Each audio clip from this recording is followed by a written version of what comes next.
Hello everyone, and welcome to the second episode of the Korok Seed Master Mode Challenge. Today, we will actually start collecting the Korok seeds that are hidden all across the map, starting with those that take place on the Great Plateau. Now, there's a fantastic free resource that's available to you online. It's ZeldaDungeon.net. It has an interactive map of where you can find all of the Korok seeds. In fact, if you set up a free account, you can even track your progress of those seeds, so I will leave a link to that website in the description of this video so you can go check it out and use it to your own advantage. All of the screenshots that you see over on the left hand side of the screen are taken directly from that website, as it gives a pretty nice description of what you're looking for. Now, this first seed that we're looking at is atop the spire of the Temple of Time. And this is actually the first Korok seed that I ever found, even in my original playthrough of the game. So you've just got to climb up to the top of that spire, admire the fairy lights that are taking place there, and you'll find your first seed. Now, the first time you interact with a Korok, he will have a specific piece of dialogue for you, which is showcased here.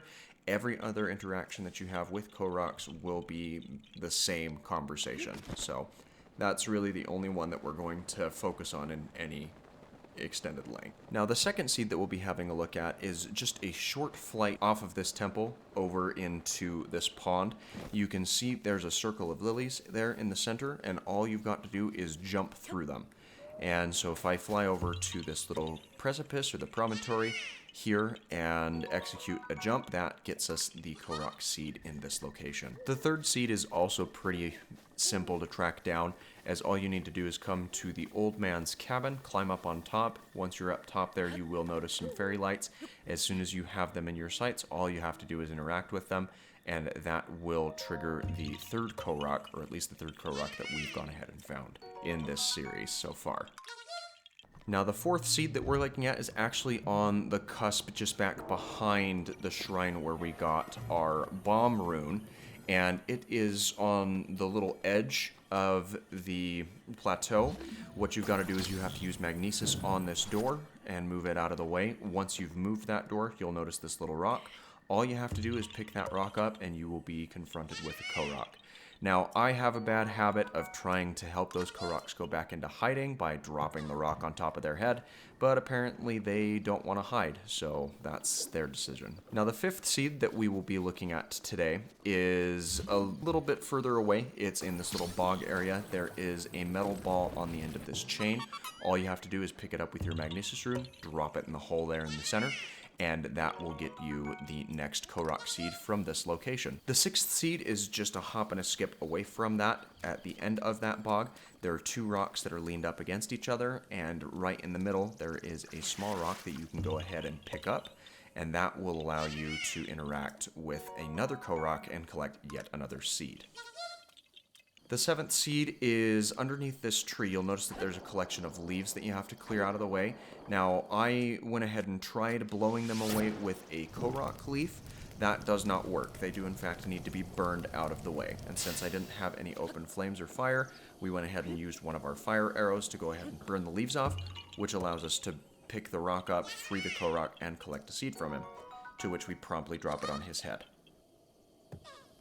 The eighth seed is still here in this little part of the forest. You've got to find this little pedestal, climb all the way to the top, and like many other Koroks that we've already seen in this video, he's hiding under the rock that's on top of this spire. So as soon as you pick up that rock, he'll appear, grant you the seed, and then you can promptly drop that rock on his head as well, as he really shouldn't be hiding this far out in the open, in my opinion. From there, we can glide off the top of that tower near this area where we have this fallen hollowed log. This is one of the first type of Korok seeds that we will mention where you've got to follow a flower. Now, the first flower that you find will disappear as you interact with it. You'll know that you're finished because the last flower will be white in color. And as soon as you interact with that, the Korok will appear and give you the seed. The 10th seed that we'll be interacting with is another new mechanic that we haven't experienced just yet, but these puzzles are quite common across the land of Hyrule. It involves these two different metal structures, where what you'll need to do is take the missing block and relocate it onto the statue, making them both identical. This one's pretty basic. We just slip the rock into that slot, the Korok pops out, and awards us yet another seed. The 11th seed that you will need to find is up in the icy tundra, and the best way to go about getting this one is grabbing one of these metal doors, balancing it on these wooden posts on the edge of the bridge, and then walking carefully down towards the fairy lights that are underneath the bridge. You cannot use Cryonis in order to obtain this seed, so just be careful with that door as you're using it to locate yourself closer to that Korok. Seed number 12 of today's video is on, again, in the icy tundra. It's on top of this wall, and what you'll notice is there is this little iceberg hanging out in the corner of the wall. What you'll need to do is light some fire and just kind of let that burn out. I found the best way and the quickest way, if you will, to get this taken down is to light 2 different fires on either side. Of course, I could have kept swinging a flaming weapon there, but I didn't want to damage it beyond belief. Link then waits, I kid you not, 35 in-game minutes to get that iceberg to melt. That's kept track by the little timer in the bottom corner. But after that, the Korok pops out, awards you with the seed, and you can continue forward. Seed number 13 of our journey here is another one of these magnet block puzzles.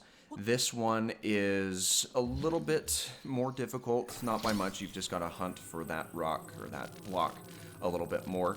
But all you need to do is balance that block on top of this little structure. It will pop into place, allowing the Korok to appear and present you with yet another seed. Seed number 14 is one of the last ones we have up here on this tundra area. Basically, all you got to do is pick up this little rock on the edge, walk it over to this circle of rocks that is hanging out in the corner or the shadow of this mountain, drop it in the hole where it's missing, and that will prompt yet another Korok to appear and present you with yet another seed for your collection, bringing our total to 14. The 15th seed that we will be collecting is just off the edge of this cliff underneath this big black stone that you see underneath the tundra area. Now, the best way to go ahead and get this moved out of the way is to go ahead and use stasis on it, slap it a couple of times with whatever weapon you have on hand. As soon as that large stone flies out of the way, all you have to do is pick up this small little rock, which frees the Korok underneath it, and he then rewards you with yet another Korok seed. Seed number 16 is just a hop and a skip up from the last place. Hidden in the corner, there's another rock that a Korok is hiding underneath. This one, since he's so lazy, we will want to go ahead and let him know just what we think by dropping that rock on his head before we move forward. What if I told you that Korok seed number 17 was Korok seed number 4, but again?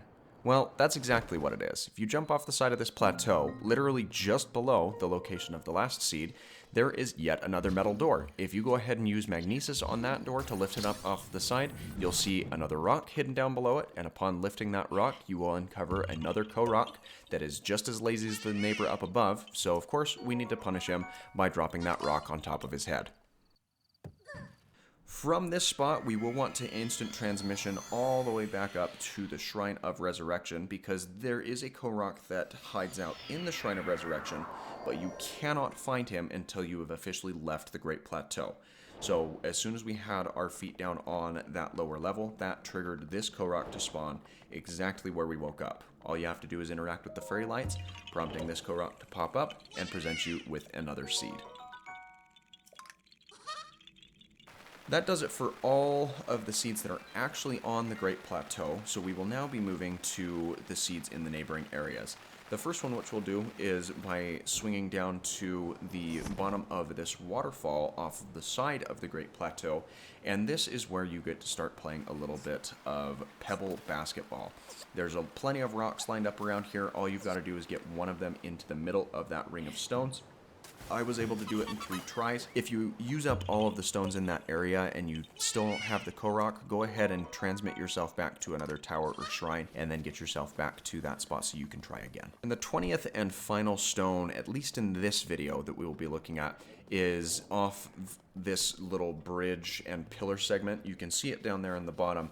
There are a circle of lilies similar to the second seed in this video. The jump is a little bit higher, but you fall in a pretty predetermined trajectory line, so just line yourself up with this point and go ahead and dive off the side. That will allow you to splash down in the center of that ring, prompting this Korok to show up and present you with another seed. So that's going to do it for all of the seeds in this video. Go ahead and leave a like on the video or let me know what you think in the comments down below. And if you haven't already, please feel free to subscribe to the channel. After all, the subscription is free and easy. Thanks again for watching, and I hope that you have an absolutely fantastic rest of your day.